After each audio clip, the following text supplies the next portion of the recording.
Here I'm going to show you a very important tip, and actually it's common practice. But I like to put it alone so you don't confuse it with other extracts.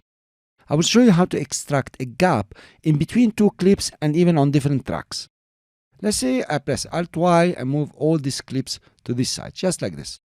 Now I have a gap here in between these two clips.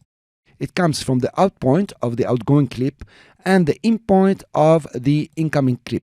So it is this gap over here. I want to remove this gap. So if I select on video 2, you notice I selected a bigger gap than the one I want to remove. If I click on V1, I also did the same, selected a very big gap compared to the one I want to remove. I need to remove only this gap. And for this, you will start using in and out point on the timeline and doing an extract. Let's bring the playhead to the end of the previous clip. Here you are. Make sure the selection are correct. I will put the in point here and move to the in point of the next clip, down arrow, and press O.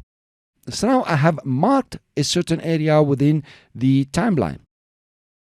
To extract this area, you do not select any of the gaps. Okay, you're still selecting the whole gap, though this looks a bit brighter.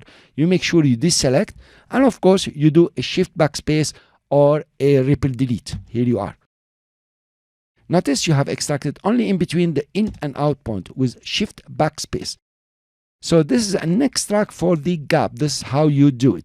So please guys, keep that in mind. From time to time you will have a space like this, an awkward space like this, and you will need to remove it. So this is the way. Thank you. I will see you in the next lecture.